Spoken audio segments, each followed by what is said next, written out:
مستدرک کی حدیث ہے نا، مستدرک شریف کی حدیث مبارکہ ہے 4458 نمبر پہ. پھر ہوا بھی یہی کہ اللہ کے نبی صلی اللہ علیہ وسلم ام المومنین حضرت عائشہ فرماتی ہیں کہ آپ صلی اللہ علیہ وسلم صبح نا لما اسری بالنبی الی المسجد الاقصی اصبح یتحدث الناس بذلک. اللہ کے نبی یہ بات بیان کر رہے ہیں لوگوں کو سنا رہے ہیں کہ لوگوں اللہ نے میرے اوپر کرم کیا ہے، یہ رب کی رحمت ہے.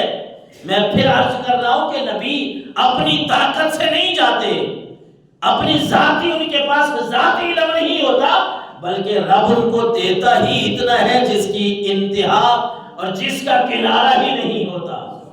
رب اپنے نبیوں کو وہ علم کی بات ہو، وہ حکمت کی بات ہو، وہ دانائی کی بات ہو، وہ عقل مندی کی بات ہو، رب اپنے نبیوں کو دیتا ہی اتنا ہے کہ کوئی ان کو تول ہی نہیں سکتا. اور یاد رکھیے گا جب کوئی بندہ نبیوں کی کسی بھی صفت کو، اچھی صفت کو تولنے لگ جائے پھر اس کے ایمان میں شک پڑ جاتا ہے. کوئی بندہ تولنے لگ جائے کہ نبی کے پاس علم کتنا ہے، اتنا تھا، اتنا ہے نہیں، وہ یہ نہیں جانتے تھے. کوئی بندہ تولنے لگ جائے کہ اللہ کے نبی جو ہے وہ فلاں جگہ پہ یہ کام کر سکتے ہیں، فلاں پہ نہیں کر سکتے، جو ایسی باتوں میں پڑ جائے یقین کریں ہم ڈرتے ہیں. ہم پڑھنے والے، جو میں کہتا ہوں میں اپنی بات کر رہا ہوں، جب ایسی کوئی بات ہم پڑھتے ہیں تو اس پہ زیادہ غور و فکر کرنے والی بات نہیں ہوتی، سوچنے والی. کیونکہ جو بات اللہ نے فرما دی ہے، جو بات رسول اللہ نے فرما دی ہے، پھر اس پہ آنکھیں بھی بند ہیں، دل بھی بند ہے، پھر کہنا پڑے گا آمنت باللہ ورسولی، میں اس پہ ایمان لایا ہوں جو اللہ فرما رہا ہے، اللہ کے نبی فرما رہے ہیں. تو ام المومنین فرماتی ہیں سرکار دو عالم نے لوگوں کو یہ بات بیان کی. یہ بہت بڑا واقعہ تھا یہ معراج کا. کہتی ہیں فرتد ناس ممن کان آمنوا بہ وصدقوا. پھر ہوا یہ کہ بہت سارے لوگ جو ایمان لا چکے تھے وہ بھی اس واقعہ کو سن کے مرتد ہو گئے. اللہ اکبر. اتنا بڑا واقعہ کہ کوئی کہے کہ میں حرم سے، مسجد حرام سے، بیت اللہ سے مسجد اقصی تک گیا، پھر آسمانوں کی سیر کی. بات تو یہ اللہ کے نبی کی تھی، بات رب کے قرآن کی تھی، لیکن جنہوں نے عقل کے گھوڑے دوڑائے نا، یہ کیسے ہو سکتا ہے یار؟ یہ رات کے تھوڑے سے یہ کیسی باتیں ہیں؟ جس طرح ہم کہتے ہیں لوگ عام محفلوں میں بیٹھ کے یہ بات کر دیتے ہیں. ام المومنین فرماتی ہیں فرتد ناس ممن کان آمنوا بہ وصدقوا. جو ایمان لا چکے تھے، تصدیق کر چکے تھے، اس واقعے کی وجہ سے کچھ لوگ ایسے بھی تھے جو مرتد ہو گئے. یہ حدیث کے الفاظ ہیں. اور پھر کہتے ہیں وَسَعَى رِجَالٌ مِّنَ الْمُشْرِكِينَ إِلَىٰ أَبِي بَكْرٍ. اور کچھ مشرکین ایسے تھے جو ابو بکر کے پاس چلے گئے، کیونکہ جب آپ صلی اللہ علیہ وسلم یہ واقعہ سنا رہے ہیں نا، اس وقت حضرت ابو بکر بیٹھے نہیں ہیں. تو کچھ مشرکین نے اس موقع کو غنیمت سمجھا کہ ابو بکر کے پاس جائیں، انہیں یہ بات بتائیں. جب وہ اتنی بات سنیں گے تو حیران رہ جائیں گے، ششدر رہ جائیں گے. ہائے یہ کیسی بات ہے؟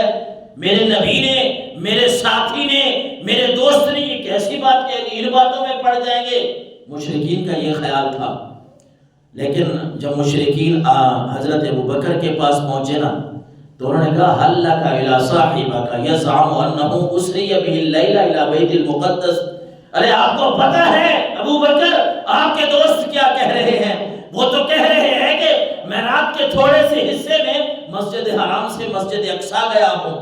تو حضرت ابو بکر صدیق جس طرح انہوں نے سوچا تھا کہ یہ تو بڑی واقعہ ہے، بڑی بات ہے، یہ کیسے ہو سکتا ہے، ایسی باتیں کریں گے. لیکن حضرت ابو بکر نے فرمایا اوقال ذالک، کیا یہ بتاؤ کہ میرے نبی نے، میرے دوست نے یہ فرمایا ہے، یہ بات انہی کی ہے؟ تو انہوں نے کہا نعم، ہاں انہوں نے کہا ہے. حضرت ابو بکر نے کہا لئن قال ذالک لقد صدق. اگر میرے نبی نے فرمایا تو پھر تو پکا سچ ہے، پھر تو سچ ہے، اس میں کوئی دوسری رائے نہیں ہے. بلکہ وہ کہنے لگے اب تصدقہ انہ ذهب اللیل الی بیت المقدس وجاء قبل یصبح. یار اب کیسی بات کر رہے ہیں ابو بکر؟ ایسی بات کہ ایک آدمی کہہ رہا ہے کہ میں رات کے تھوڑے سے حصے میں فلاں جگہ پہ گیا ہوں، وہ ہزاروں کلومیٹر ہے، میں وہاں سے صبح سے پہلے واپس بھی آ گیا ہوں، کیا آپ اس بات کی تصدیق کر رہے ہیں؟ تو حضرت ابوبکر نے کہا نعم، بڑا زبردست جواب دیا، صرف ہاں کے ساتھ نہیں بلکہ کہا انی لاصدقہ فی ما هو ابعد من ذلک، اصدقہ فی خبر السماء فی غدوۃ او راحۃ، کہ لوگوں تم کیسی باتیں کرنے لگے ہو ابوبکر کے سامنے، میں تو ان کی بڑی دور کی باتیں، صبح شام جو وہ آسمان اور زمین کی باتیں، اللہ کی باتیں ہمیں سناتے ہیں، میں ان کی تصدیق کرتا ہوں، یہ واقعہ تو بہت چھوٹا سا ہے۔ نعرہ تکبیر، نعرہ رسالت، نعرہ حیدری۔ آپ نے فرمایا لوگوں کیسی باتیں کرتے ہو، میں تو بہت دور کی باتیں اپنے نبی کی مان بیٹھا ہوں۔ اور کہتے ہیں حدیث کے الفاظ ہیں فَلِذَلِكَ سُمِّيَ أَبِي بَكْرٍ صدیق، اس وجہ سے حضرت سیدنا ابو بکر کا لقب پڑ گیا صدیق، کہ یہ وہ آدمی ہے جنہوں نے اپنے نبی کے بارے میں ذرا بھی تردد نہیں کیا، بلکہ یہ سوچا یہ سمجھا میرے نبی نے فرمایا ہے تو پھر حق بھی ہے اور سچ بھی ہے۔ یہ ہمارے لیے بھی عبرت ہے، شک میں نہ پڑا کرے اپنے نبی کی کوئی بات سن کے۔ آج کل لوگ بڑے برخلانے والے آ گئے ہیں، آپ کو لوگ پڑھے لکھے ہو گئے ہیں نا، آج کل علم بڑا